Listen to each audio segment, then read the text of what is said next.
salaamaaleykum suñu mbokk internet bu Kéwoulo TV tey le 8 décembre 2022 à 11h17 tey danañ fas yéene indi loo xamante ni mooy actualité bu soxal population bi comme ni nga ko waxee rek si njëlbeen Kéwoulo TV nekkul lu dul intérêt population bi ak intérêt internet yi ba tax na ñun dañuy dem fas yéene waxtaani sur affaire arrestation bu Fadilou Keita Pape Moussa nuyu nañ la. waaw maa ngi lay fay di nuyu ñi seq panel bi yëpp ak sénégalais yi ñuy suivre ci réew mi ak ci bitim réew di wax ñëpp asalaamaaleykum wa rahmatullah. Moussa mu ngi leen di tuuti ci affaire Fadilou Keita bi.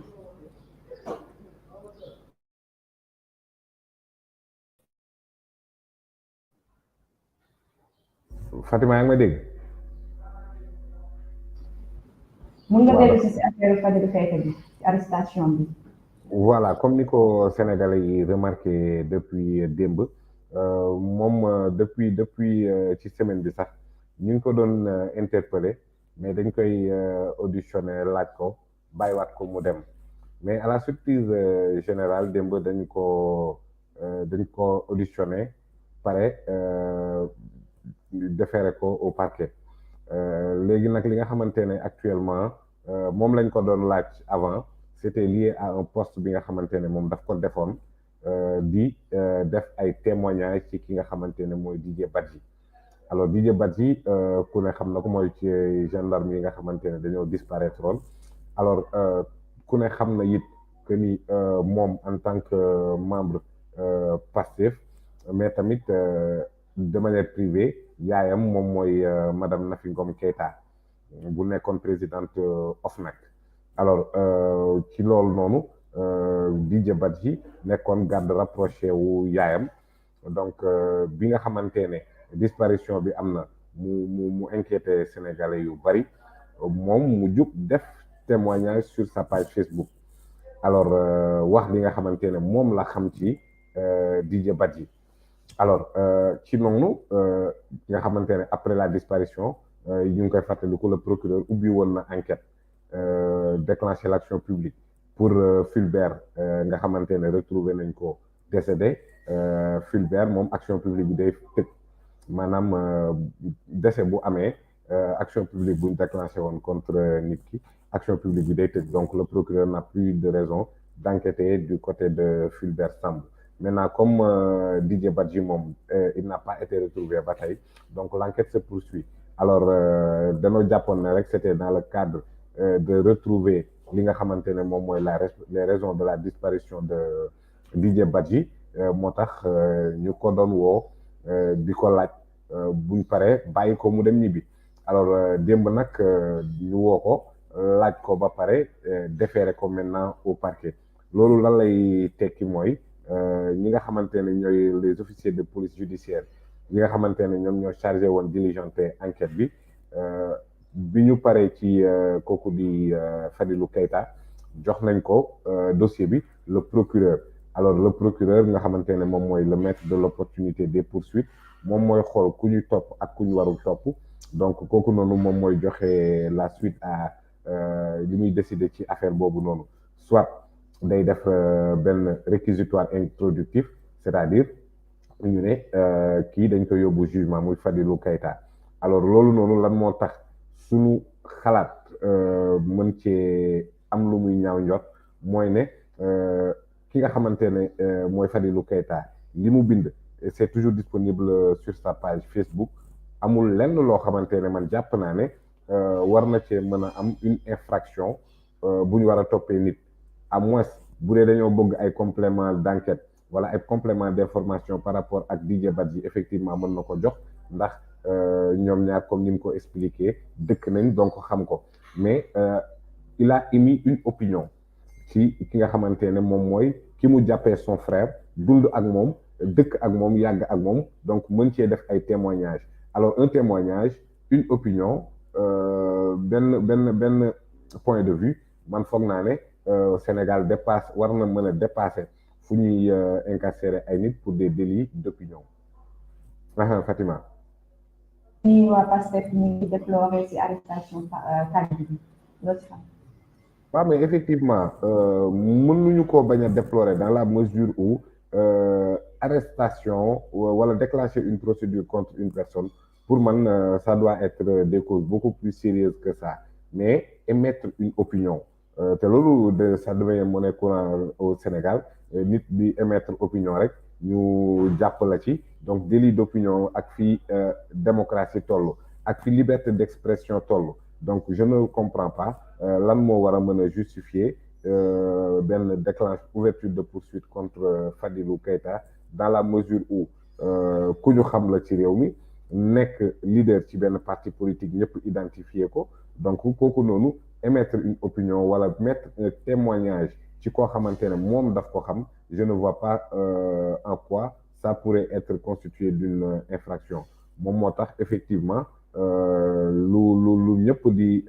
xaar lan la juge que le procureur bu jëlee naree jël di déclencher ay poursuites contre Fadilou Keita mais sur la base de quelle infraction en vérité parce que xanaa du ne dafa wax xalaatam xanaa du ne xalaatam bi dafa yee fitna ci réew mi finalement j'ai lu et relu lire naa pratiquement 4 fois texte bi pour voir l'ombre d'une infraction mais wax dëgg yàlla gisuma lenn loo xamante ne war nañ koo mën a toppee Fadilou Keita sur les idées yi nga xamante ne da ko émettre. yaakaaroon ni tamit li faa ñuy Keita bind tamit mu nekk si amal ndogal bu ko si topp. waaw bon mooy li ma doon expliquer rek xëy na d'après le texte qu'il a fait war nañoo mën a laaj ko xëy na s'il a des compléments d'information par rapport à Didier Badji loolu peut-être je l'aurais compris mais à l'état actuel même de la procédure policier wala gendarme maanaam officier d'état civil bu mu mënti doon bu ko interpeller laaj ko wax dëgg yàlla war na mën a xam ne idée yi amul lenn lu ci constituer infraction maintenant Sénégal ça commence à devenir vraiment monnaie courante je pense dinañ ko waxtaanee les cas de Ousmane Diagne Papito Kara ainsi de suite mais ci yoo xamante ne xëy na nit dafa émettre idée émettre opinion loolu bu ko naree constituer un délit wala une infraction quelconque foog naa ne war nañoo rétroagir pour mën a jëli ñoo xamante ne nag wax dëgg yàlla am ndombal tànk ci dëkk bi censé être des kilifa censé être des responsables muy un député à l'Assemblée nationale ñëpp di ko dégg Sénégal yëpp di ko dégg à l'hémicycle mu ne on va marcher sur vos cadavres si vous le voulez pour mën a asseoir la thèse d'une troisième candidature c'est l'honorable député Cheikh Seck du Parti socialiste ñëpp gis nañ ko am déet Fatima loolu gis nga ko ce sont des faits alors ñu demaat encore un ministre de la République ñu jégal ma ci kàddu gi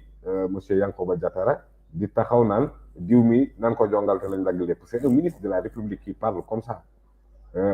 c'est-à-dire à des degrés de responsabilité moindre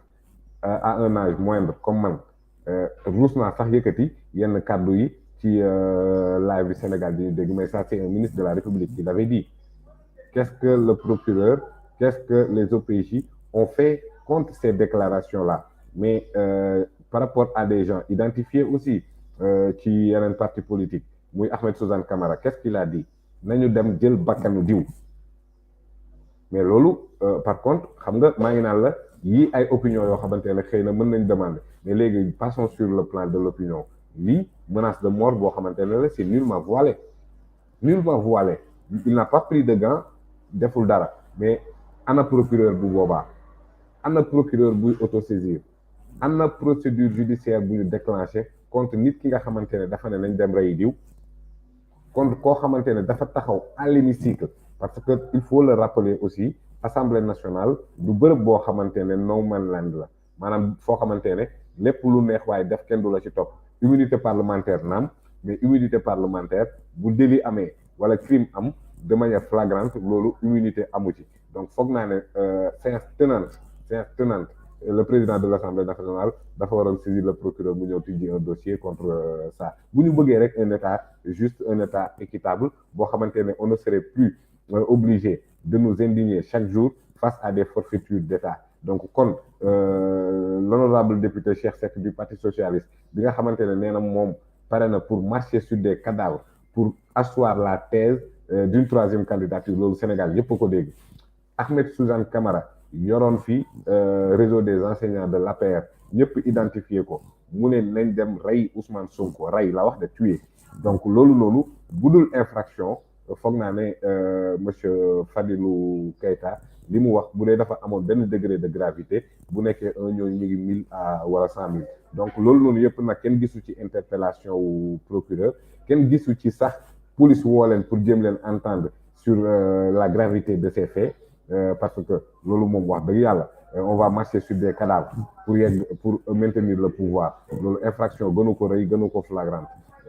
kaa leen ñu rey diw waxatuma laak nag ministre de la République taxaw naan way dañuy jongal te bu boobaa lépp la ñuy dagg imaginez degré de responsabilité boobu Fatima ministre de la République parce que Sénégal ba muy baax ministre dafa àndoon nag benn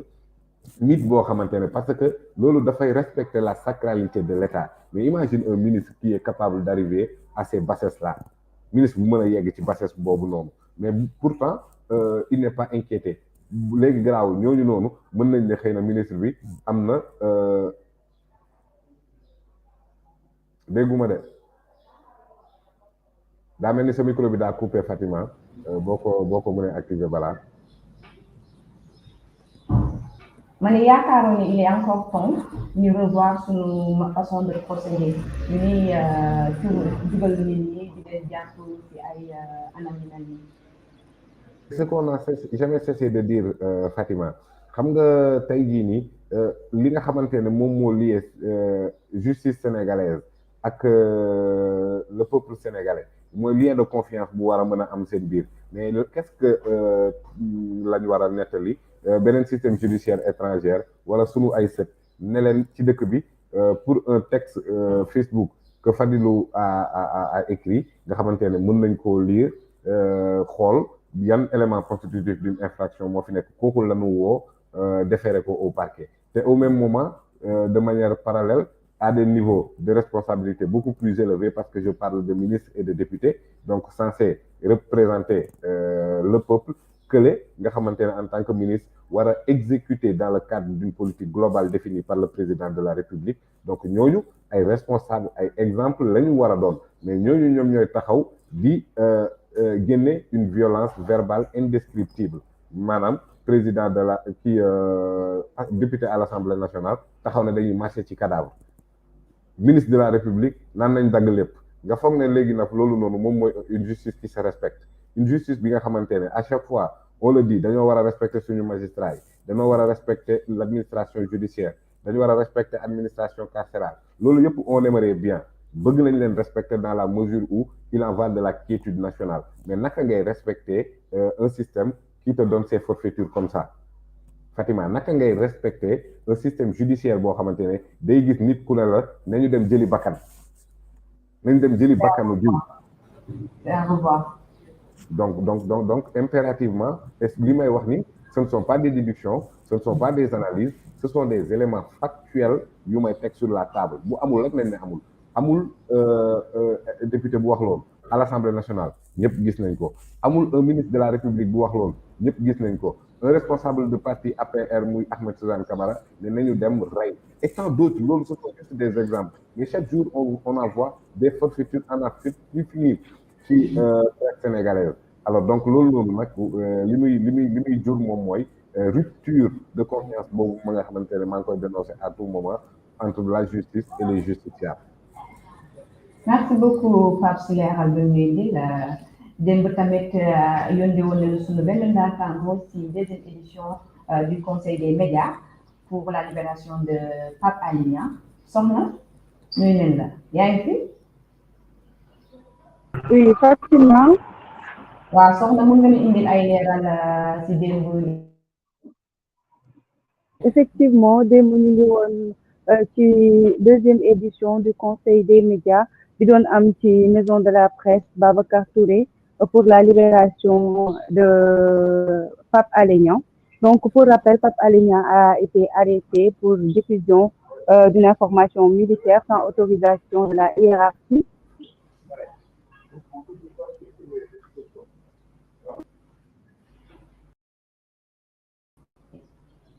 xam naa soxna dafa am problème connexion mais teewul daanu dellusiwaat si moom si kaname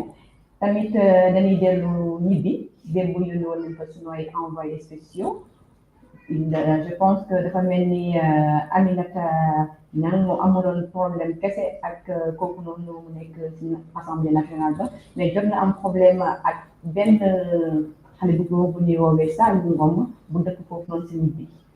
ñu fas yéene indi Ange muy dellu si ay leeral Ange nooy nen la. Ange ñu ngi lay nuyu. maa ngi lay fay Fatima. Ange mu ngi indil ay leeral si histoire bu jot a xew ñibbi si affaire Saliou Ngom ak Ami Ndiaye. waaw Fatima comme ni nga ko waxee day desandi fii nii si ñibbi fi nga xamante ne foofu la kii di député Ami Ndiaye ñu tuddee ko Ami Ndiaye ñibbi fekk baax xëy na coow bi nga xamante ne moom moo amoon na assemblée nationale moom moo tax ñu bëri xam député bii di Ami Ndiaye waaye ñun bi ñu eggee fële la ci ñibbi jot nañu yëg benn coow bi nga xamante ne soxal na kii di Ami Ndiaye ñibbi mu doon coow bi nga xamante ne xew na diggante Ami Ndiaye ñibbi ak kenn benn waxambaane bu tudd Saliou Ngom coow li nag ab coow bi nga xamante ne rôle maanaam kii di Saliou Ngom magam bu góor moom moo am ab gétt ay nag bu nga xamante ne jotoon na dugg ci ab tool foofu nag ci ñibbi nag dañuy faral saa yu problème yu amee dañuy régler problème bi fële leen ci chef de village bi waaye ñibbi depuis biñ ko érigé mu doon mairie te kii di Ami Ndiaye ñibbi jiite maire bi moom moo jël dossier yi en charge noonu nag problème bi ma amee nag Ami Ndiaye dafa woote parti yi maanaam Saliou du doon Saliou sax mais borom gétt gi borom nag yi ak ki nga xamante ne moom tool yi chef de village bi tamit demee na fekkee wala def constatation bi fi nga xamante ne foofu la nag yi yàqee léegi nag bu ñu leen wootee mairie nee nañ 8 heures lañ leen convoqué 8 heures lañ leen mairie bi convoqué bi ñu eggee foofu noonu ci mairie bi Saliou Ngom demutoon moom dafa desoon kër ga mu bàyyi xale yi ñu dem xale yi nga xamante ne ñoom ñoo doon sàmm nag yi bi ñu eggee nag foofu noonu ci mairie bi depuis 8 heures ñu toog di xaar maire bi egsi maire bi nag egsiwul 8 heures dafa egsi 10 heures jëm kaw léegi nag Saliou bu mu toogee kër ga dafa toog ba mu yàgg gisul xale yi dellu si mu ne bàyyi ma dem xool lan moo tax ba léegi xale yi dellu si bu mu demee ba egg foofu noonu ci maire bi mu dem toog laajte ñu ne ko maire bi egseegul bi maire bi egsee nag Saliou dem ci moom ñu koy naan yéen nii rek ngeen di def da ngeen di convoqué ñi 8 heures yéen ngeen toog seen kër yi bu leen neex ngeen daal di ñëw nee nañu Saliou bu mu waxee loolu kii di Ami Ndiaye ñi bi mu topp ko ci bureau bi maanaam ci bureau Ami Ndiaye bi ñuy dem nag ba dugg ci biir bureau bi seede ñi nga xamante ne ñoom ñoo seede coow li nee na ñoom xam ñu lan mooy xew ci biir waaye gis nañu Saliou mu taxaw ak kii di Ami Ndiaye maanaam ñuy wax noonu Ami Ndiaye jël na daanoon na wax ak Saliou ba joxoñ ko ci bët Saliou ne ko bu ma joxoñ ci bët ci noonu après ci la Saliou dem ba yaramam bu tàng xam naa nee nañ ñu nga xamante ne ñoom ñoo far ci njabootu Saliou nee nañ Ami Ndiaye moo njëkkoon dóor Saliou bi ñu demee nag ñibbi dem nañu fële na ci maire bi ngir jëlee fa ay seede waxtaan nañu ak nga xamante ne moom moo di Babacar Fall nekk chargé de communication maire bi buñ ko laajte nee na Saliou moo njëkk a yëkkati loxoom te ko ci Ami Ndiaye daal di riposte bu ñu jógee foofu noonu ci maire bi dem nañ kër Saliou waxtaan nañ ak kii di grand producteur am mu wuyu ci tuuru Ndak Ngom bu ñu laajtee nag moom nee na moom demee foofu noonu ci maire yi waaye Saliou bu mu demee seeti Saliou fële na ci prison Kaolack laaj na ko coow li nu mu fa demee Saliou expliqué na ko ne moom dafa dem di wax Ami Ndiaye wax ak moom bu joxoñ ko ci bët mu demee bu foofu noonu moom mu ne ko bàyyi li ngay def Ami Ndiaye daal di koy saaga bu mu ko saagee nag mu daal di yëkkati loxoom bu ka doo Saliou ci la riposté ndax mu mel ni camp bu si nekk dafay jéem a défendre ki nga xamante ne ci moom la faral donc ba léegi ñu gën a di topp coow li bu ñu jógee foofu nag dem nañu seeti ki nga xamante ne moom mooy magu Saliou maanaam ki nga xamante ne moom gétt gi bu ñu demee moom ci moom nag waxtaan nañ ak moom laaj nañ ko mbir mi ni mu demee moom nag nangu na ne moom moo tooñ même bu fekkee ne sax donte ne du moom moo yóbboon nag yi xale yi ñoo koy mais nangu na ne comme que moom gétt gi nangu na ne moom moo tooñ ki nga xamante ne moom moo di borom tool bi nekk nee na nag bu ñu eggee foofu na fi nga xamante ne ci mairie bi fi ñu nar a régler problème bi moom wax na leen ne moom nangu na ne moom moo tooñ nañ ko xayma nag yi ci lu ñu ñàkk nañ ko xayma ñaata la lay doon moom mu fay leen xaalis loolu ci xaalis bu ñu jógee foofu noonu nag ci magu kii di Saliou Ngom dem nañu seeti ki nga xamante ne moom moo borom tool bi maanaam ki nga xamante ne moom lañ yàkkal tool mu ngi tuddoo ci tuuru Galou Ba nag bu ñu demee këram fekk nañ fa ñu laaj ko mbir bi mu demee expliqué nañu ne effectivement kii di magu Saliou muy tuddoo ci tuuru Serigne Mor Ngom moom xale doomam yi ñoom ñoo doon sàmm gétt yi bi ñu demee nag sàmm gétt ñu jël nag yi dugal ko ci biir toolam waaye nee na moom Galou Ba nee na moom fu mu nekk nii jàppul cooli dara maanaam moom dem porté bi leen te bàyyi na affaire yi sedd ñu nekk nag ñu laaj ko nag lu tax mu bàyyi affaire yi sedd mu ne moom papa yi kii di ñoom Saliou Ngom kóolute la sekk ak moom loolu moo tax tey bu problème demee ba xew diggante kooku noonu ay doomam ak moom mënul def dara lu dul bàyyi loolu noonu mu sedd donc bu ñu jógee foofu noonu tamit ci Galou muy borom tool bi ñëw nañu seeti ki nga xamante ne moom moo di chef de village bi chef de village bi nag muy wuyoo ci tuuru Abdou Lahat bu ñu ñëwee nag seeti ko laaj nañ ko ndax moom bokk na ci nga xamante ne ñoom ñoo demoon ginnaaw tool yi amee ñoom ñoo demoon ak ànd ak équipe municipale bi dem ba foofu noonu ci biir tool bi ngir dem def constatation bi Abdou Lahat nee na moom bu mu demee foofu noonu gis na ne effectivement xale yi dem nañ fekk nañu nag yi ci biir tool bi léegi nag moom bu mu eggee daf leen ne yéen a ngi bàyyi nag yi ñuy yàq toolu jàmbur xanaa xamoo leen ni fii toolu jàmbur la nee na xale yi tontu ko ne ñun daal xamuñu ne lii toolu jàmbur la ndax xale yi nee na ñoom li ñu gis foofu noonu ci tool bi niroowul dara ak li nga xam tool bi nga xamante ne nit war na fa bi ngay am espoir nga am yaakaar ne di nga góob nee na nag moom bu mu doon waxtaan ak xale yi am ci xale yooyu noonu nga xamante ne ñoom ñoo doon sàmm nag yi ki génnee foofu noonu jaas yi bëgg leen góor moom mu ne leen yéen non seulement yéen a ngi ci infraction ba pare nga génnee jaas yi nee na ci la lañ leen indi ñoom xale yi ak jotoon ci jàpp benn kuy xaar ci lañ ko indi ñëw confisqué ko maanaam ñu yóbbu ko fourrière bi ñu eggee nag ci mairie bi moom Abdou Lahat mooy chef de village bi moom moo noonu nettali nee na bu ñu egsee foofu noonu ci mairie bi moom fekke na coow li waaye mënul seede ne Saliou Ngom moo njëkk a yëkkati loxo teg ko ci Amy Ndiaye wala Amy Ndiaye moo njëkk a yëkkati loxo teg ko ci Saliou Ngom nee na coow li bu mu jibee moom dafa waaw dafa mel ni sax fi nga nekk yaa dafa xaw a am un problème sonore mais bon d'après le récit xam naa foofu noonu au niveau de ñibbi Amy Ndiaye maa ngi dégg sax quelques interventions auprès de là-bas comme quoi ne xam naa ne ku xawoon na xari deret la dafa mel ni loolu lay findeel mais li ma bëggoon a intervenir rek par rapport ak ce cas-là précis mooy bon déjà di rafetlu seen liggéey c'est un travail de recoupement assez sérieux vraiment félicitations pour cet état de fait xam naa ne boo mënoon a décaler un peu rek ñu am une qualité sonore beaucoup plus claire ci affaire bi mais ce qui fait la pertinence de cette intervention mooy ki nga xamante ne tey jii nii moom mooy Amy Ndiaye Gniby elle est mise en cause au plan du débat national donc il serait intéressant ñu xam malgré le problème qui l'oppose ak les députés de PUR def genre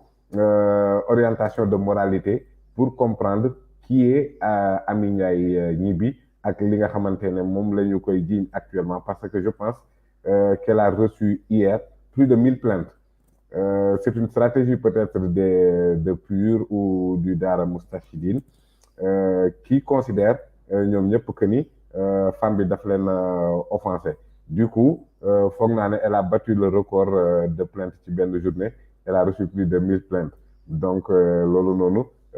les talibés Moustachidine ñoom ñoo ko def à son égard bon donc Fatima je ne sais pas par rapport ak les orientations suivantes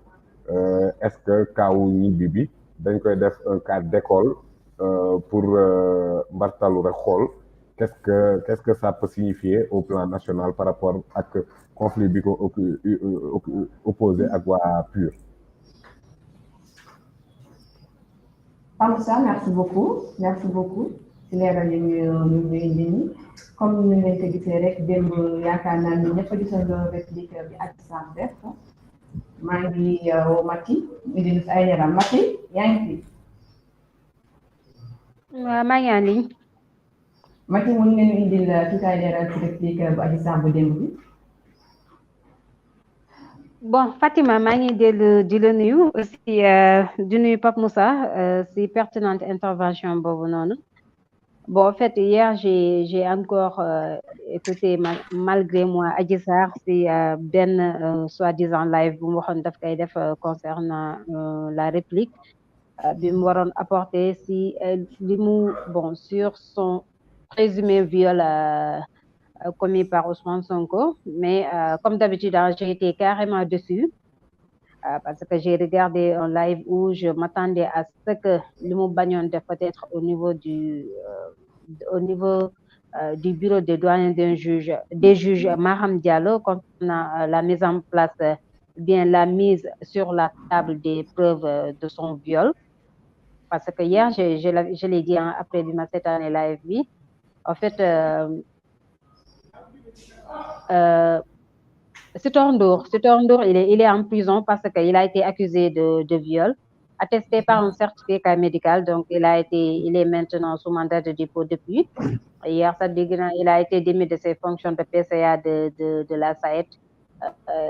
Khalifa Sall aussi, il a été accusé de viol. Le certificat médical a dit le contraire, donc voilà, il a été en prison pour coups et blessures volontaires et non pas pour viol.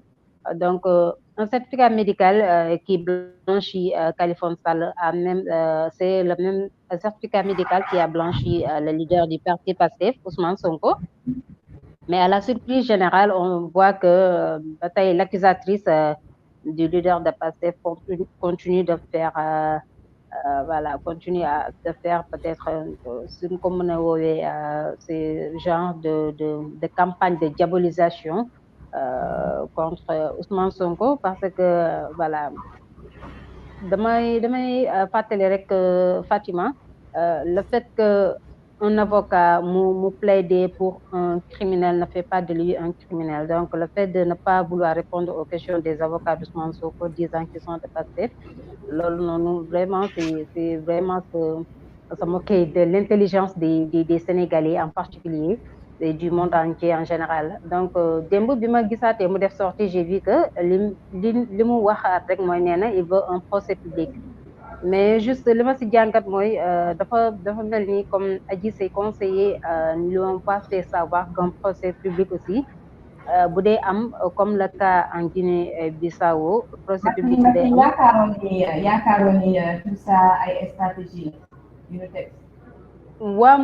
mooy li may wax mooy boo xam nga bu ñu demee ba toll ci cadre procès moral bi alors que le viol c'est quelque chose à ne pas bannir du tout parce que c'est traumatisant et ñi koy dund actuellement ñi peut-être am na lu leen metti ndax c'est vraiment traumatisant et stressant parce que daf lay topp day def ay séquelles dans ta vie mais soo demee ba naan ay da nga bëgg un procès public alors que procès public même bu dee am il y a la présence des avocats de l'autre partie donc voilà avocat Ndeye Khady Ndiaye dinañ teew avocat Ousmane Sonko dina teew ay avocat am dinañ teew donc lu mu deful ci bureau doyen des juges Maham Diallo foog ma ni bu amee procès public dina ko def et jusqu'à maintenant où je vous parle il y a rien de concret boo xamante ni mën nañ ci inculper Ousmane Sonko pour accuser ko de viol sur la dame Adji Sarr donc voilà li ma ci metti rek nag mooy Fatima à cause de cette histoire là il y a eu beaucoup de dégâts collatéraux et qui restent jusque là ba léegi nii ça fait mal quand on parle de mars 2021 sa xel day dem ci un jeune du nom de Mame Cheikh Diop un jeune adolescent de 16 ans qui ce jour-là avait jeûné dem wàcc liggéey un mécanicien à Yeumbeul wàcc dem di uti ji lu mu ndogoo et il a reçu une balle en pleine tête il est décédé sur le coup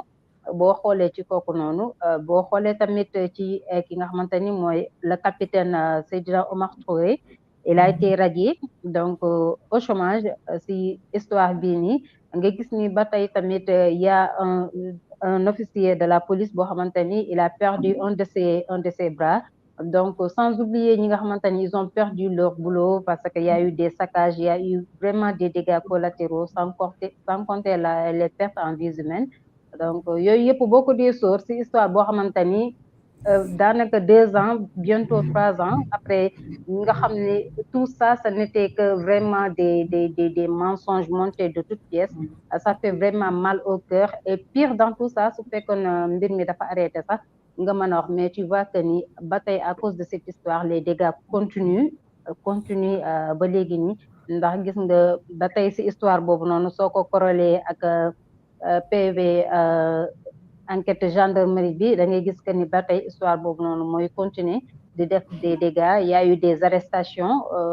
dont le cas le plus récent c'est celui de notre confrère Pape Cheikh.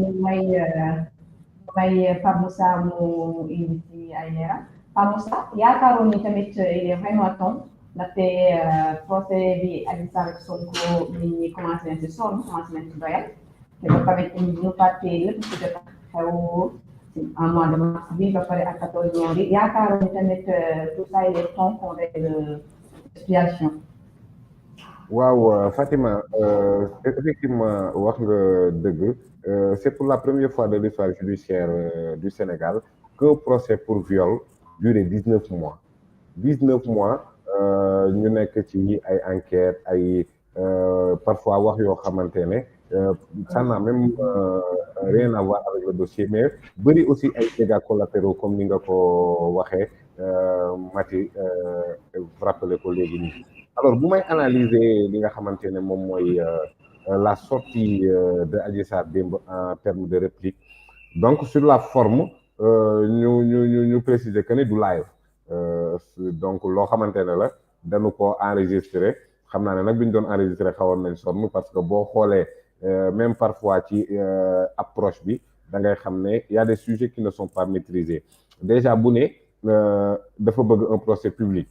Un procès est en principe public procès bu ñu ko defee huis clos rek c'est parce que am na incident bu am un procès est public alors un procès est public mais yegg bu ñu ci procès fi nga xamante ne moom la ñu toll muy instruction bi nga xamante ne moom la nekk Adji Sarr en lieu et place de son show médiatique bi nga xamante ne mi ngi dinaa ci ñëw ci question morale mais lan moo gënoon a yomb bi mu nekkee devant le juge devant le magistrat instructeur mu jox ko assiette de charge moo gën a mën a yomb ci noonu mu am un procès parce que bu boobaa bu charge amee dinañ def ordonnance de renvoi bu charge amul dinañ def non-lieu mais yow nga ñëw devant le juge maître Bamba Cissé jox la opportunité nga mën a jox juge bi assez d'éléments pour mën a constituer un dossier pour def ordonnance de renvoi moment boobu noonu Adji Sarr proposé wul dara Adji Sarr joxewul benn preuve Adji Sarr fexewul ba li nga xamante ne moom la ji loolu mën a antu mais Adji Sarr elle nous permet après la confrontation parce que confrontation bi li ci nekk moom je pense que ni waxu secrétaire de l'instruction sax ci dossier bii ni mën nañ koo tegee ndale parce que lépp li ci xew sénégalais yi xam nañ ko alors loolu noonu nag yow tey menaces yi ngay def wala xupp yi ngay def fi nga ko waroon a defee muy devant le bureau du magistrat instructeur foofu la Adji Sarr waroon a prouver foofu la Adji Sarr waroon a joxe des charges contre Ousmane Sonko pour mën a am ordonnance de renvoi mais déedéet defoo loolu noonu nga bàyyi ba jaan ba romb nga topp ci watit ba maanaam bàyyi ba ëllëg sa nga nag def sa vidéo di xuppaate ak demander un procès boo xamante li mu war a mën a li ko war a mën a tax am procès bi pour mu am il faut des charges et ba léegi bii ñuy wax dans cette affaire-là il n'y a pas encore de charges contre Sonko c'est ça la réalité dans cette affaire-là ñëpp ñuy wax naan ay Adji Sarr am na lii Adji Sarr jox nañ ko une occasion boo xamante ne daanaka mënatul am lu ni mel bu dossier bi suivre son cours normal rek mais defoo ko nga bàyyi ba ëllëg sa nga nekk di wax ci anam boo xamante ne assez désobligeant et c'est là où ça se justifie le procès moral dont on parle depuis le début le procès moral moom mooy nga jóge ci bureau juge ba waaw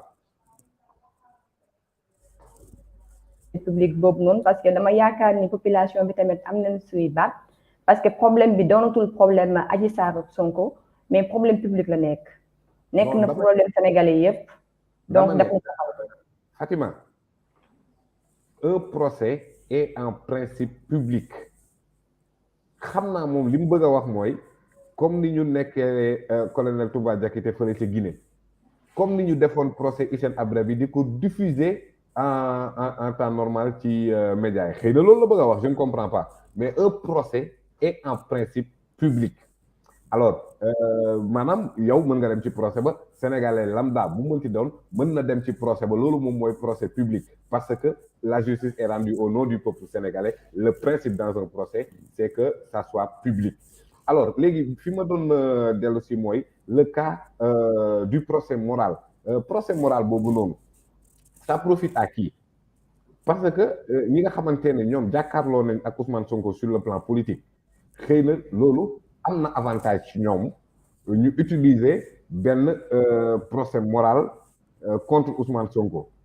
mais Adji Sarr mi nga xamante ne c'est elle la plaignante ba pare ne dañ ko violer mais kooku elle n'a pas besoin d'un procès moral kooku elle a besoin si les faits sont réels que justice lui soit rendue parce que viol ni mu toll ni mu metti ak ni mu grawee ci psychologie nit am na ñoo xamante ne seen vie yàqu na pour des questions de viol yow nga ne tu es victime de ça mais en quoi tu auras besoin d'un procès moral léegi Adji Sarr ñu teg ko caméra ba mu set ne ko dugal caaya waa ji comme ni ñu koy waxee mais loolu Adji Sarr amul lu mu ciy gagné donc ça justifie que ba tey y a des gens qui sont derrière Adji Sarr et qui sont en train de manigancer pour leurs propres intérêts leur propre intérêt moom mooy que l'image de Ousmane Sonko soit ternie sur le plan politique loolu moom mooy seen intérêt mais Adji Sarr jeu boobu lay def actuellement parce que moom moo ne xamul ñooñu dans son intervention mu ni Ousmane Sonko yow ñooñu ngay wax ci politique yow yaa leen xam man xamuma leen man li ma xam mooy dañ maa violé na justice def waaw mais xanaa du Fatima yow yaa gis Sénégal gisandoo ñëpp déggandoo audio boo xamante ne moom ak Mamour Diallo ñooy waxtaan wala loolu amul c'est un élément factuel loolu fait la léegi Adji Sarr comment elle peut nous faire comprendre que moom xamul ñooñu mais vous voyez toujours les incohérences yi nga xamante ne ba léegi moom mooy régir les déclarations de Adji Sarr man dama jàpp ne sur le plan de la communication Ousmane Sonko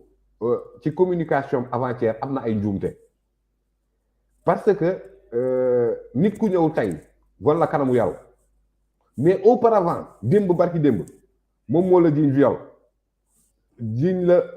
pédophilie jiiñ la sodomie ak toutes sortes de perversion mu teg ko sa kaw kooku waroo mën a wax ne elle est correcte parce que ñëw na ci benn laps de temps wala benn journée andi beneen visage et la preuve le lendemain war na la leneen peut-être que dans le bureau du juge foofu on parle de droit foofu on parle de justice Adji Sarr n'a pas besoin de ça peut-être que Adji Sarr li ko gënal moom mooy le procès moral donc Adji Sarr moom xanaa dafa am des ambitions politiques non kon ñi nga xamante ne ba léegi ñoo nekk ci ginnaaw Adji Sarr te am ambition politique ñoom ñoo nekk di tirer les ficelles ba léegi man c'est ce que j'ai compris de l'intervention de Adji Sarr démb parce que au-delà même de cette affaire judiciaire mi ngi naan ko woy sama papa suñu famille ainsi de suite donc c'est quelqu'un qui a été préparé te par wax naa ko bu yàggul que ni Adji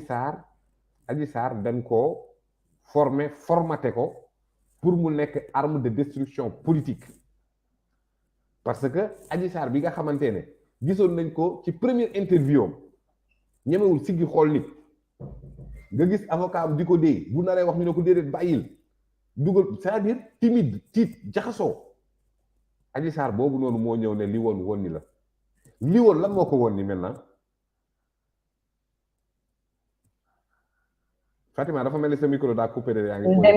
ñu dem jëli soxna mi ngi ñuy xaar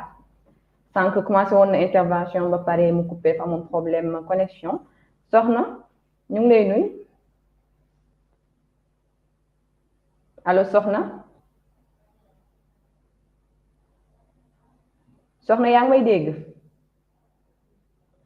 ñu bëggoon nga dellu si tuuti si deuxième édition du conseil des médias bi ñu amaloon démb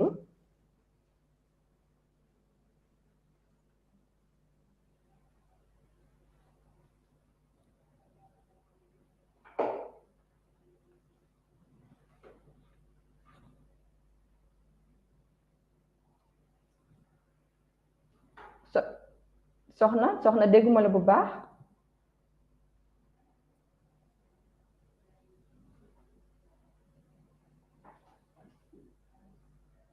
allo waaw soxna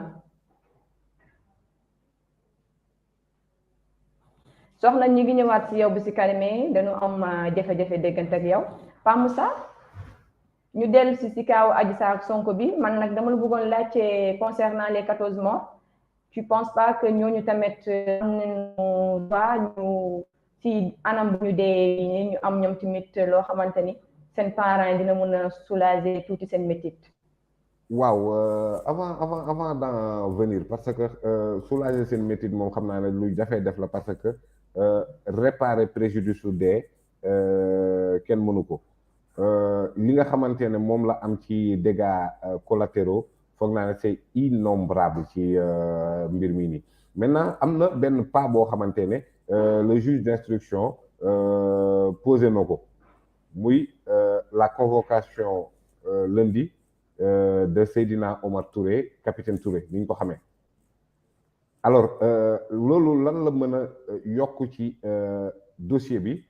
mooy ne moom mi nga xamante ne moom moo entendre Adji Sarr xam li mu waxtaan ak moom bu ñëwee dina mën a vérifier la conformité du procès verbal détenu par le juge ak moom li nga xamante ne moom la def comme PV avec Adji Sarr parce que dafa am lu xaw a doy waar ci mbir moomu noonu les gens ont dit ou ont voulu faire croire à l'opinion que capitaine Touré moom moo fuité loo PV yi capitaine Touré ne Sénégalais yi man ak yéen ñoo gisandoo PV yi et c'était une émission avec le journaliste Pape Alé Niang bu ne ko man ak Sénégalais yi ñoo gisandoo lii ça veut dire quoi PV boo xamante ne enquête bi moom moo ko def et que je rappelle capitaine Touré bu ñuy xool li mu mëne ci enquête au niveau de la session de recherche bii moo ci gën a ndaw moo ci gën a mineur en termes de contenu en termes d'accusation peut-être que la personne de Ousmane Sonko moo ko yóbbu ci proportion yooyu noonu mais c'est un gendarme boo xamante ne honnête parce que man dama ko xam personnellement Seydina Omar Touré du sigi xool nit Seydina Omar Touré son intégrité la passion de ce qu'il fait en tant que gendarme c'est indescriptible boole ci nag am ngor ak doylu Seydina Omar Touré moomu nga xamante ne moom moo def enquête bi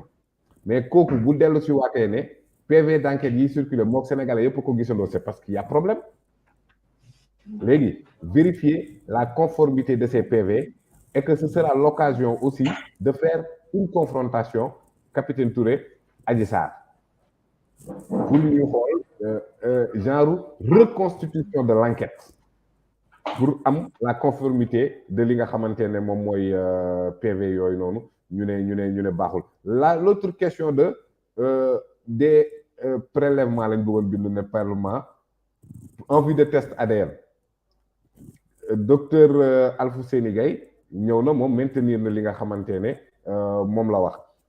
loolu war na leer ci affaire yi léegi bu ma ñëwaatee ci sa question muy les 14 morts loolu il faut qu'on sache que ni du dossier bii nii c'est la justice sénégalaise bu war a ubbi enquête ubbi un dossier sérieux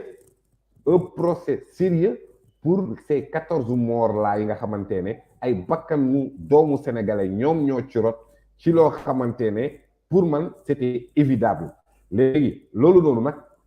du Maham Diallo de loolu du dossier bii nii loolu ce sera un autre dossier bu ñuy tëji mener une enquête sérieuse en vue de rétablir la vérité ci li nga xamante ne moom moo xew ci mbir mi nii et que les familles des concernés des victimes mën a constituer wu partie civile donte la réparation de ce préjudice mënut a nekk mais au moins ñu indemniser leen pour cause yi nga xamante ne moom moo leen dal muy ay bakkan yu faatu ci mbir mi nii alors lii nit comme que il y a une connexité entre les 14 morts et l'affaire Adji Sarr dafa war a delluwaat nag ci responsabilité ki nga xamante ne moom moo tooñ dans cette affaire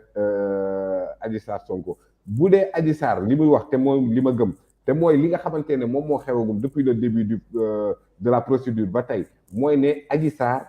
yorul preuve yorul benn fondement ci li muy wax léegi nag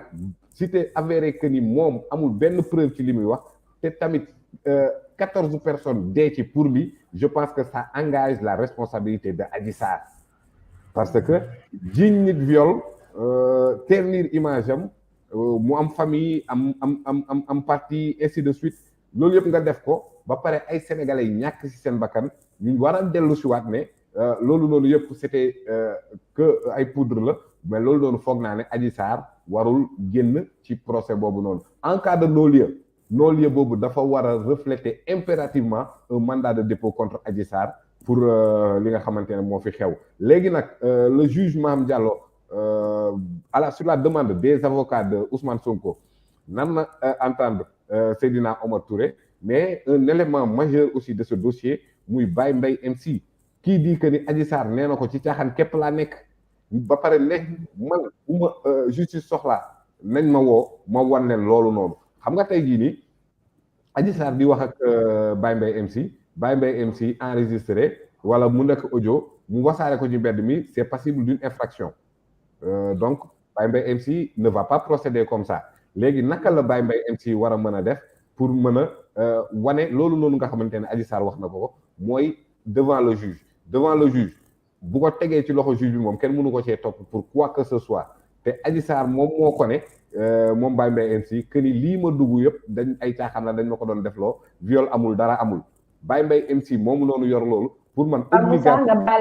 baal ma comme ni nga ko waxee nii rek instant yi dama bëggoon nga xamal suñu internet yi que si lan la mën a topp si Ousmane Sonko vu que léegi amatuñu ay preuves concernant viol bi si ban anam la mën a toppee procès contre Ousmane Sonko. non bu preuve amul kenn mënul topp Ousmane Sonko dara. xam nga tey Macky Sall tooñ na la mais mënul prouver na tooñ na la. tooñ ba day naxsaay rek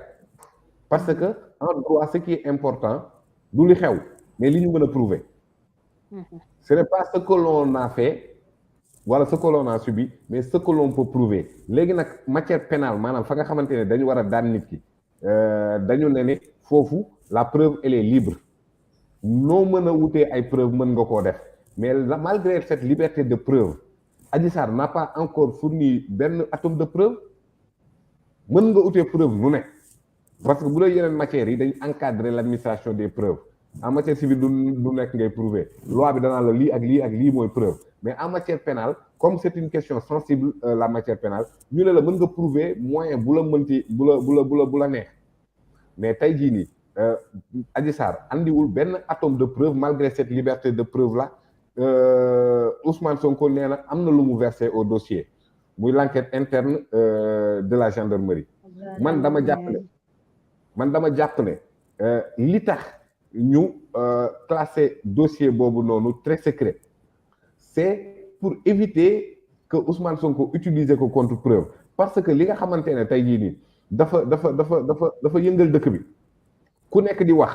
ay nit dee ci ay nit ñàkk ci seeni liggéey ay njaboot tas yi ay économie des millions et des millions yàqu ci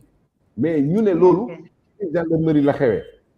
problème bi foofu la jóge mais rapport am na nañ ko génne nit ñi xam déedéet mais on a classifié le rapport secret donc Ousmane Sonko bu génnee rapport bi teg ko ci kaw bureau du juge mën nañ ne ko recel le document estampillé secret. mais est-ce que tamit Sonko mi ngi ci droit am avocat bi posé des questions mu bañ ko répondre. waaw Ousmane Sonko en tant que inculpé moom bu ko neexee bañ a répondre sax juge bi à ses risques et périls mais bu ko neexoon le juge Maham di wax sax mu adopter silence on en a vu des procès yoo xamante ne ba léegi nit ki waxul ak tribunal bi Karim Wade ba léegi waxul ak la CREI ba léegi ngaamul on en a vu Hissène Habré avec les chambres africaines extraordinaires Hissène Habré ba léegi ngaamul donc ki nga xamante ne dañu koo accuser moom yoon may na ko mais loolu je parle du droit de manière générale yoon may na ko pour défendre mu noppi bañ a faale kenn yoon may na ko sax mu fenn pour mën cee génn le droit pénal accepté na mensonge comme arme de défense kon lépp loo xamante ne rek dans les règles yi nga xamante ne moom mooy édicter li nga xamante ne moom mooy édicter le procès pénal mën nga ko utiliser pour mën a défendre sa bopp alors donc la stratégie de Maty ñu ngi lay gasaan ci sa kàddu yoo tamit. waaw en fait merci beaucoup Pape Moussa si intervention juridique boobu noonu waaw mais Fatima en fait man sama problème c'est que bon je sais pas mais peut-être Pape Moussa côté boobu après dinañ si mën a dimbali indi tuuti gindi mooy su fekkee dana toll si mbir boo xamante ni il y a des gens qui peuvent concourir à la manifestation de la vérité surtout si un dossier aussi sensible que le viol nga xamante ni finalement c'est criminalisé au Sénégal donc je sais pas xawma peut-être lan moo tax ces genres de personnes là mënuñu leen entendre daal di leen convoquer ñu entendre leen pour que au moins dëgg bi mu mën a jaillir d'autant plus que ñoom danoo ne ay preuves irréfutables la ñu détenir te tamit preuves yooyu ñu yor mënuñu ko mettre sur la place publique peut-être ils pourront après être poursuivis pour kii ni collecte illicite de données à caractère personnel vu que léegi dafa xew et aussi bon surtout ay lu jëm ci ay affaire de audio wala vidéo yooyu noonu donc c'est trop sensible en fait mais li ma jaaxal mooy c'est ce dossier là depuis dañuy naan sax mars 2021 mais mars 2021 la manifestation yi commencé woon mais dossier bii nii depuis février 2021 la bientôt donc ça fera 2 ans yoo xamante ni presque tout le temps quand le pays dañuy nekk ci beneen mbir boo xamante ni c'est beaucoup plus important que ça ñu indiwaat dossier bii nii je sais pas si c'est une sorte de divertissement ou pas mais en tout cas dossier viol yu bëri jaax nañ fi ñu lijjanti ko ba mu féete boor ki nga xamante ni mooy l'accusé su dee liñ ko jiiñ dëgg la mu nekk prison su dul dëgg aussi ñu bàyyi ko mu dem mais pourquoi un dossier de viol boo xamante ni depuis 2 ans mu topp benn mbir boo xamante ni tout le temps da nga ciy gis ay nouveaux rebondissements yoo xamante ni soo demee si déclaration préliminaire yi tu vois nettement que y a benn genre opposition carrément sur les déclarations d'actuel ak yi fi jotoon am donc à la limite man je me dis que Pape Moussa est-ce que dossier bii nii mënuñu dem sax ba am ci un non-lieu comme ça ñu mën jàll ci leneen parce que sérieusement février c'est d'ici 2 mois ñu nekkaat ci et à ce que je vois là les gens ne sont pas encore prêts à ranger ce dossier et que ñu mën a jàll ci leneen des choses beaucoup plus sérieuses surtout que dañu jógee ci une crise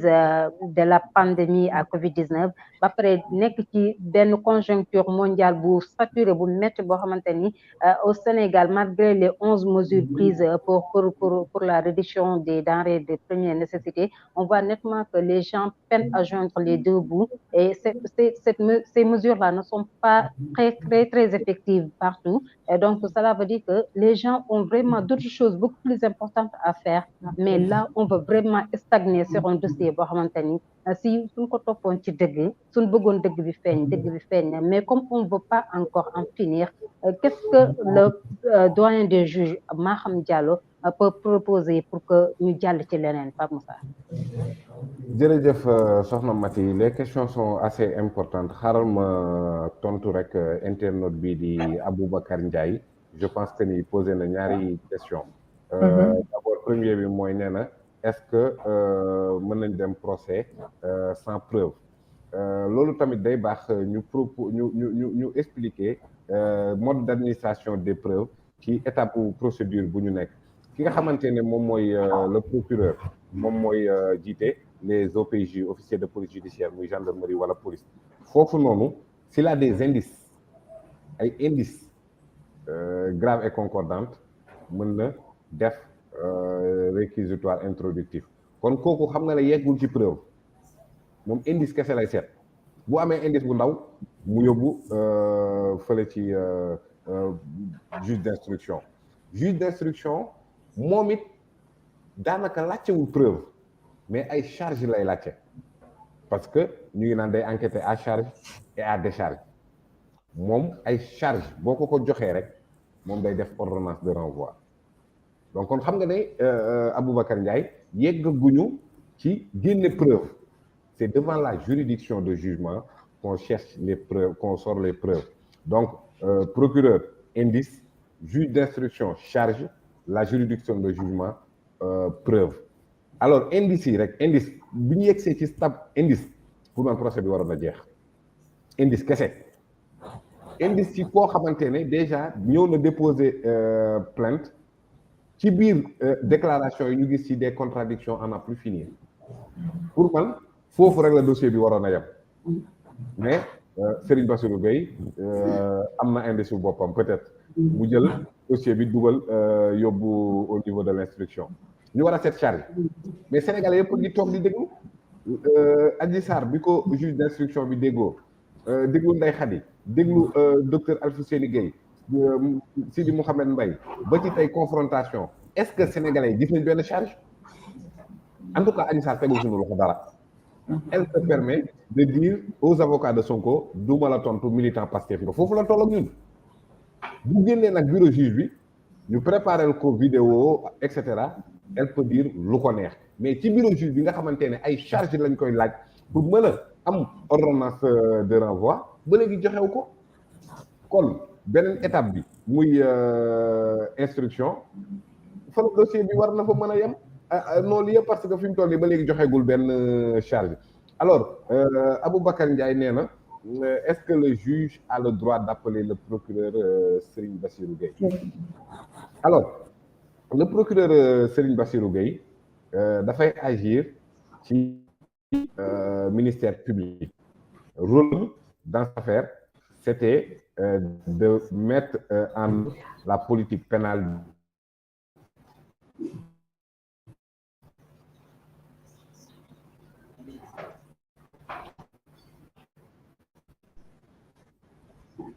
Fatima voilà. Pape. bu dee baax na ñu. léegi comme du procureur moom dans le cadre de son travail amul benn responsabilité je donne un exemple man par exemple bu ma procureur toppee ñu dem ba ci biir gis ne la ma doon toppee yëpp dara amu ci man mënuma dellu porter ko plainte mais comme que Fatima yow ku bëri fit na nga boo ma porter plainte procureur ne la dara amul nga ne ko procureur toppal par force loolu da ngay def une plainte avec constitution de partie civile jox ko le juge d'instruction jox ordre procureur ne ko poursuivre par force boobaa bu ñu ma attee ne ma defoo dara mën naa retourner contre yow kon gis nga ne man mën naa retourner contre yow mais mënuma retourner contre procureur c'est parce que le procureur dafa am malaanu kiiraay ci li nga xamante ne moom mooy li muy atte te bu boobaa duñu ko mën a citer à comparaître ci li nga xamante ne moom dafa nekkoon procureur c'est pour tontu Babacar Ndiaye bi ne est-ce que mën na le juge mën na woo le procureur maintenant dans cette affaire là li nga xamante ne moom la Ousmane Sonko di jiiñ Serigne Bassirou Gueye ce n'est pas dans l'exercice de ses fonctions dafa jàpp ne Serigne Bassirou Gueye dafa def une infraction en intervenant directement ci benn complot alors de là effectivement Ousmane Sonko mën na topp Serigne Bassirou Gueye intitut personnel maanaam man je connais parfois des camarades de promo de la fac wala ñoo xamante ne ce sont mes anciens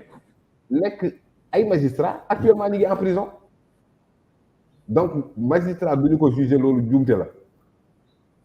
magistrat mën nañ koo juger donte il a une immunité de juridiction et que loolu il faut que le ministre de la justice jox autorisation pour ñu mën a topp kooku di procureur mais beneen plainte bi nga xamante ne Ousmane Sonko déposé na ko contre Bassirou Gueye mooy auprès de l'IGAJ benn genre ce n'est pas un tribunal mais c'est une orientation disciplinaire bi nga xamante ne ñi nga xamante ne ñooy les magistrats bu ñu defee ay fautes lourdes dans le cadre de leur fonction IGAJ moom moo leen di sanctionner des sanctions disciplinaires mais gis nga ne loolu sax mënatul nekk. Mati mën nga ci indi sa intervention. waaw au fait bon Pa Moussa am na sax benn question boo xamante ni waa ji mu ngi la koy posé xam naa da nga ko gisagul bon mi ngi laajte mu ne ba xam na le doyen des juges mën na renvoyer affaire bi en procès sans que Adji Sarr am des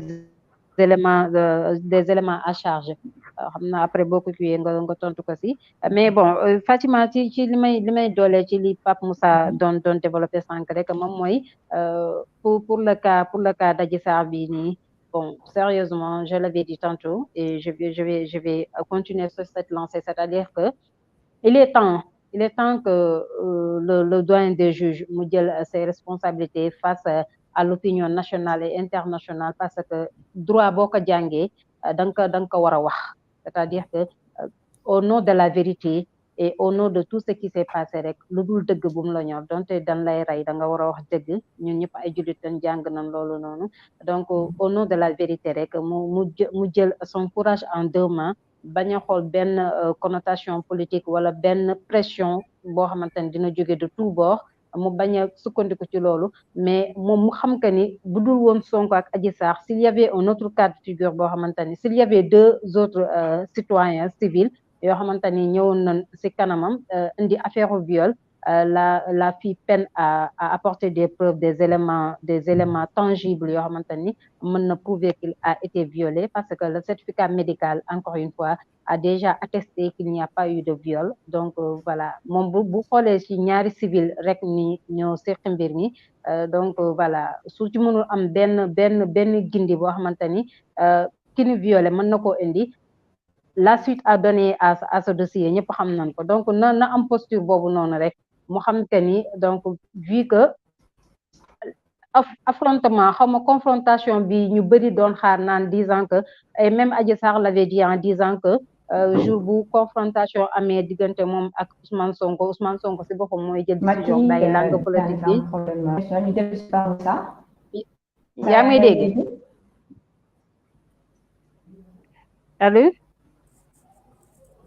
allo allo oui Pa Moussa yaakaaroon ni waaw maa ngi lay dégg Sonko Fatima am na droit une fois procès bu jeexee ma ne yaakaaroon ni Sonko am na droit une fois procès bu jeexee te amuñu preuve contre moom mu porter plainte Adji Sarr impérativement loolu même bu dul question de ay moor ak yooyu man nee naa la léegi noonu yëpp bu amee moom juge bi ci saa si dafa war a defaale mandat de dépôt Adji Sarr ne serait-ce que pour les dégâts collatéraux que cette affaire a posé nga ñëw sans preuve et sans fondement accuser lu ni toll alors Adji Sarr gis nga ko démb pratiquement xanaa saaga rek la deful Ousmane Sonko loolu noonu bu ñëwee ne la amoo benn preuve mais impérativement Ousmane Sonko il peut se retourner contre Adji Sarr ak ñi nga xamante ne ñëpp ñu ngi wax ci wàllum nu mu tuddati affaire bii nii alors maa ngi gis tamit am ku laaj ne est-ce que le juge d'instruction mën na yóbbu mbir yi sans élément de charge waaw c'est Ibrahima Diop charge bu amul noonu yee rek ay am noonu yee kese moo mën a am bu charge amul parce que moom dafay enquêter ci liy chargé ak liy déchargé léegi li wane la suite mooy dafa mel ni équilibre bu xoolee ne les éléments à charge ñoo ëpp day def ordonnance de renvoi wax ne charge yi nangam juge jugement bi bu gisul benn charge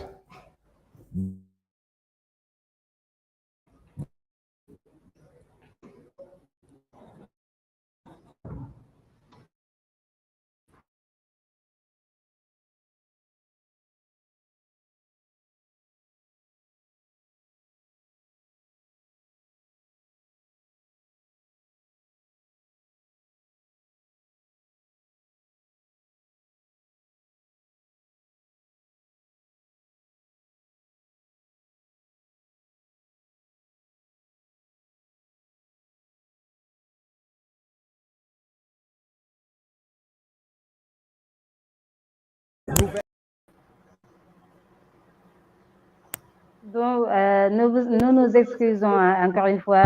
c'est juste quelques soucis techniques avec la connexion de part et d'autre, parfois non lay def. Donc, Pape Moussa, ñu bàyyi juste nga répondre à la toute dernière question posée par Facha, benn téléspectatrice boo xamante ni mu nekkoon en direct ci live bi. Ensuite, nous allons boucler en beauté et se donner rendez-vous très prochainement, Inch'Allah. Wow, merci Mati. Effectivement, ce qu'elle pose comme question est importante dans la mesure où actuellement ñu ngi wax lu bari ci test ADN. Donc li njëkk leer moom mooy test ADN moom prouvé wul viol conformité lay seet. Alors comme que ci biir dossier bi le certificat médical dañoo am fu ñu bind ñenn ñi nee nañ dañ koo falsifié mais daa am fu ñu bind prélèvement en vue de test ADN. Bon, cette phrase-là rek def nañ ci faute yu bëri parce que au lieu de prélèvement parlement lañ bind. En fait bi dafa waroon a am S te amul S donc kon ñi naan dañ koo falsifié dafa mel ni am na ku ko doon yokk te yokk yàqam ci la ko def mais quel que soit alpha prouvé wul viol li muy prouvé mooy ne def nañ ay prélèvement xëy na ci soxna si léegi ñu ngi xool prélèvement yooyu lan la méngool. Parce que bu ñu nee viol définir naa ko sànq 320 tout acte de pénétration sexuelle donc kon élément constitutif de l'infraction li njëkk a ñëw mooy est-ce que am na un acte de pénétration sexuelle après ñu vérifier est-ce que bu dee waaw am na acte de pénétration sexuelle ñu xool ndax am na consentement donc les éléments constitutifs d'une infraction bu nekk am na élément constitutif am loolu si ñuy def droit pénal spécial dañ koy xam les éléments constitutifs d'une infraction donc le viol premier élément constitutif de l'infraction mooy acte de pénétration sexuelle bu ñu nee waaw loolu am na ñu xool acte de pénétration sexuelle bi est-ce que ça fait par surprise par violence wala par menace donc kon test ADN li tax ñu koy utiliser ci ay test de paternité mooy dañuy jël ADN u xale bi jël ADN papa ji méngale ko bu dee mën na am paternité dañ waa léegi bu ñu jëlee beneen substance bu dul nit xool ndax am na conformité ak ADN nu nit ki loolu la Ousmane Sonko ne moom du ko def alors parce que selon lui des gens ont comploté contre lui et que comme les gens sont capables de comploter pour le liquider politiquement moom du leen jox ay ADN am donc c'est à peu près ça donc test ADN prouvé wul viol c'est juste pour vérifier benn conformité loolu lañ koy utiliser mais parfois ci viol effectivement dinañ ko la pratique judiciaire dinañ koy utiliser lu bëri ci question viol pour xool conformité. Ok, merci beaucoup si éclaircissement yooyu noonu donc voilà je pense que Facha da jot nga dégg li nga xamante ni moom la Pape Moussa daal di wax donc voilà ils étaient nombreux à nous suivre depuis tout à l'heure si live en direct bi donc Pape Moussa ñu ngi lay wax jaajëf yow tamit. jërëjëf soxna Mati jërëjëf Fatima jërëjëf ñi nga xamante ne ñu ngi doon suivre yëpp asalaamaaleykum wa rahmatullah. Merci beaucoup aussi à toute l'équipe technique merci beaucoup aussi à nos co-débatteurs Fatima Pape Moussa et les autres aussi ñi nga xamante ni depuis le début ñu ngi doon intervenir ñoom itam merci beaucoup aussi à tous ces téléspectateurs d'ici et de la diaspora yi doon suivre Kéwoulo TV ci décortique actualité saillante journée tey bi leen nii ak diggante démb donc voilà on se donne rendez-vous très bientôt inchallah ci yeneen actualité yoo xamante ni ça concerne le pays et aussi l'extérieur. Allez,